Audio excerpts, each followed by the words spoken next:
झारखंड सरकार एक लंबे समय से आत्मसमर्पण नीति चला रही है। इस आत्मसमर्पण नीति के तहत झारखंड भर में जितने भी माओवादी और नक्सलवादी एक्टिव है, उन सभी दस्तों को यहां पर आत्मसमर्पण कर मुख्य धारा से जोड़ने का प्रयास किया जा रहा है। इसकी जद में लगातार कई माओवादियों ने अब तक आत्मसमर्पण किया है। कुछ दिनों पहले ही एक इनामी माओवादी ने आत्मसमर्पण किया और आज भी इसी तरह से पांच इनामी माओवादियों ने आत्मसमर्पण किया है। इसमें 10 लाख का एक इनामी माओवादी है तो 5 लाख का दूसरा इनामी माओवादी है और सभी कहीं ना कहीं ज़मीन विवाद से इस संगठन से जुड़े थे। और आज जब संगठन पूरी तरह से कमज़ोर पड़ चुका है तो वह झारखंड सरकार के इस आत्मसमर्पण नीति का सहारा लेते हुए मुख्य धारा से जुड़ रहे हैं और संगठन त्याग रहे हैं। वहीं दूसरी तरफ उनकी अपील यह भी है कि जो भी नक्सली या माओवादी संगठन से जुड़ा हुआ है वह सभी सरकार की आत्मसमर्पण नीति का सहारा ले सकता है। आप भी देखिए किस तरह से पांचों माओवादियों ने यहां पर आत्मसमर्पण किया है और झारखंड सरकार के इस आत्मसमर्पण नीति का क्या कुछ फ़ायदा हो रहा है।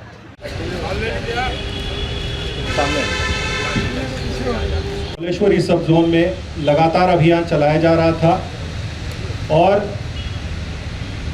पिछले वर्ष 3 मुठभेड़ माओवादियों दस्तों के साथ हुई और इस वर्ष 4 माह में 4 बार पुलिस और माओवादी जो है आमने सामने हुए, जिसमें कि सर्वप्रथम जो मुठभेड़ हुई उसमें एक दस्ता सदस्य मारा गया था। उसके पश्चात 3 अप्रैल को ऐतिहासिक सफलता चतरा पुलिस और सीआरपीएफ को प्राप्त हुई थी, जिसमें कि 2 सैक सदस्य और उसके साथ 3 और सब जोनल कमांडर्स एक साथ पुलिस मुठभेड़ में मारे गए थे। और एक साथ एक ही वक्त में इतने बड़े कमांडरों का मुठभेड़ में मारे जाने की ये पहली घटना, संभवतः ये पहली घटना इस तरीके की थी। उसके पश्चात regional committee member Indal Ganju के द्वारा संयुक्त बलों के समक्ष आत्मसमर्पण किया और पुलिस, सीआरपीएफ, एसएसबी, इन सभी बलों की जो दबिश थी वो लगातार जारी थी। साथ साथ झारखंड सरकार की जो आत्मसमर्पण और पुनर्वास नीति है उसका भी पुलिस के द्वारा और सीआरपीएफ और एसएसपी के द्वारा लगातार व्यापक प्रचार प्रसार किया गया और जिसका आज ये परिणाम सामने में दिख रहा है, जिसमें कि आज जो आत्मसमर्पण किए हैं उसमें जो मुख्य कमांडर है वो है अमरजीत यादव, जो कि जोनल कमांडर है, 10 लाख का इनामी है। इसके अलावा सहदेव यादव जो सब जोनल कमांडर है, 5 लाख का इनामी है। इनके अलावा सब जोनल कमांडर नीरू यादव, सब जोनल कमांडर संतोष भुइया और दस्ता सदस्य अशोक बैगा, इनके द्वारा आज झारखंड पुलिस, सीआरपीएफ और एसएसबी के समक्ष आत्मसमर्पण किया है। आत्मसमर्पण किए गए जो उग्रवादी है उनके द्वारा जो है उनकी निशानदेही पर भारी मात्रा में हथियार, गोली और एक्सप्लोजिव्स बरामद किए गए हैं। जैसा कि आप लोग देख सकते हैं, कुल 2 AK-56 rifle, 1 SLR rifle, 1 INSAS rifle, 2 303 rifles, US made 30 mm की 1 राइफल, 1 एयरगन और अन्य देसी राइफल्स। इसके अलावा 1855 के करीब अलग अलग कैलिबर के एम्युनिशंस।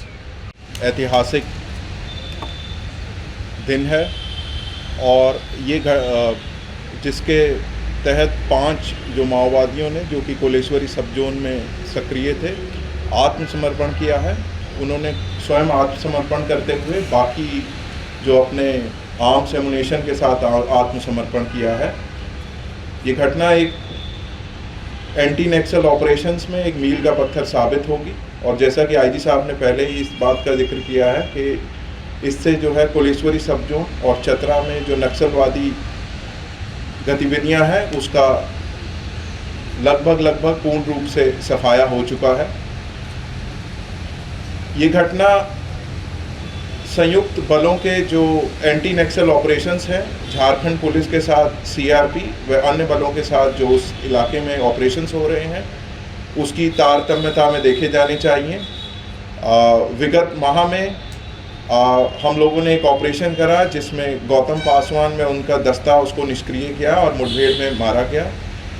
उसी तारतम्यता में आगे बढ़ते हुए इंदल गंजू ने भी सरेंडर करा और इसी सिलसिले में आज का जो आत्मसमर्पण का जो ये बात है, इस चीज़ को देखना चाहिए।